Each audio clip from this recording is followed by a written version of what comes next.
Monsieur le ministre du Tourisme, Monsieur le ministre de l'Économie, chers collègues, amis, partenaires, chers participants ici en salle, mais aussi ceux en ligne avec nous des gouvernements, c'est vraiment un vrai plaisir d'être avec vous aujourd'hui pour cet événement important, on a déjà entendu, pour le Sud tunisien et le tourisme saharien et oasien.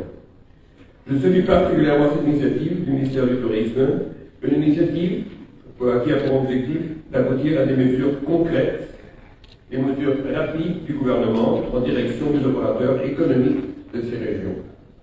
Donc mon propos est surtout sur l'aspect opérationnel et réaliste de ce qu'on a devant nous. Parce que nous avons tous conscience du potentiel touristique du Sahara tunisien et nous sommes tous conscients que ce n'est pas pleinement exploité pour le moment. Et si le gouvernement, comme vous l'avez proposé, engage les bonnes réformes, le secteur pourrait décoller, nous sommes sûrs, et créer des emplois indispensables au redressement de toute la région. Et c'est assez rapide. Soyez assurés de l'appui de l'Union européenne dans ce contexte pour un secteur qui est très important pour l'image de la Tunisie, vous l'avez bien dit, et dans lequel les investissements peuvent s'avérer très rentables. Nous avons besoin de ce volontarisme et ces signaux forts, comme ce matin, de la part du gouvernement. Merci beaucoup. Les enjeux identifiés, qu'il s'agisse de l'offre, de l'accessibilité, de les financements, sont très pertinents et j'espère que nous pourrons, à travers nos projets de coopération, soutenir ces dynamiques. En matière d'offre, je pense que plusieurs initiatives mises en œuvre dans le cadre du programme Tous les sujets de Bouna seront évoquées tout à l'heure dans le panel.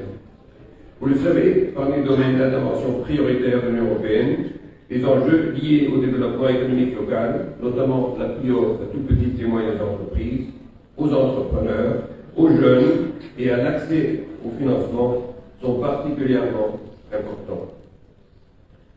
Le programme Tunisie notre destination, comme on l'a dit en français, est avant tout un programme de développement économique et social dans les secteurs du tourisme et de l'artisanat, qui sont importants pour l'économie du pays et qui font vivre des centaines de milliers de personnes.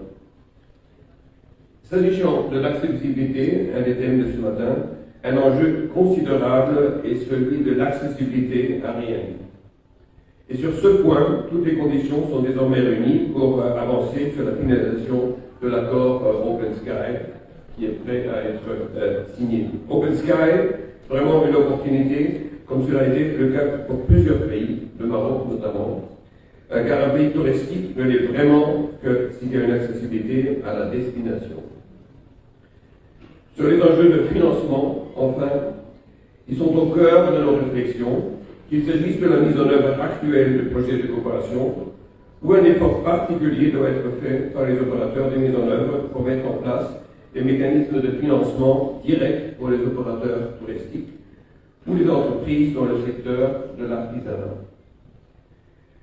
Nous sommes prêts aussi d'aller plus loin ensemble et sommes prêts à nous engager pour déployer des mécanismes de financement plus ambitieux, en partenariat avec les banques de développement notamment. Nous savons les contraintes, Monsieur le ministre de l'Économie, le ministre du Tourisme, liées notamment au risque de change qui pèse actuellement sur les banques de développement et qui constitue un frein pour le déploiement de lignes de financement du secteur privé. Le financement par les institutions financières internationales des banques tunisiennes a fortement diminué ces dernières années, et cela, malheureusement, surtout au préjudice des petites et moyennes entreprises tunisiennes. Pour donner un exemple, la Banque européenne de reconstruction et développement, la BERD, ensemble avec l'Union européenne, ont déjà proposé la mise en place d'un mécanisme de garantie dédié au fonds de récassation de change qui pourrait être financé par l'Union européenne afin de soutenir le financement des PME tunisiennes. Juste pour donner un exemple aussi de nos ambitions conjointes pour rendre viable la destination tunisienne, l'aspect de développement, mais aussi les opportunités énormes d'en faire un vrai sujet de croissance économique et de financement. Avec tout ça, messieurs les ministres, nous restons mobilisés et à vos côtés pour trouver des solutions opérationnelles de nature à permettre une relance des investissements tout particulièrement dans ces régions du Sud qui ont cruellement besoin. Je vous souhaite d'excellentes et de constructives discussions. Comme je dis, je suis ravi d'être parmi vous, fier aussi du soutien de l'Union européenne, mais aussi, je pense, au partenariat des autres donateurs ici présents. Et ma groupe, je dois dire, pour les efforts du gouvernement, pour nous avoir mis une bonne stratégie devant ce panel et qui s'enchaîne très bien, on a entendu, dans la vision de planification du ministère du Plan pour les années à venir. Merci beaucoup.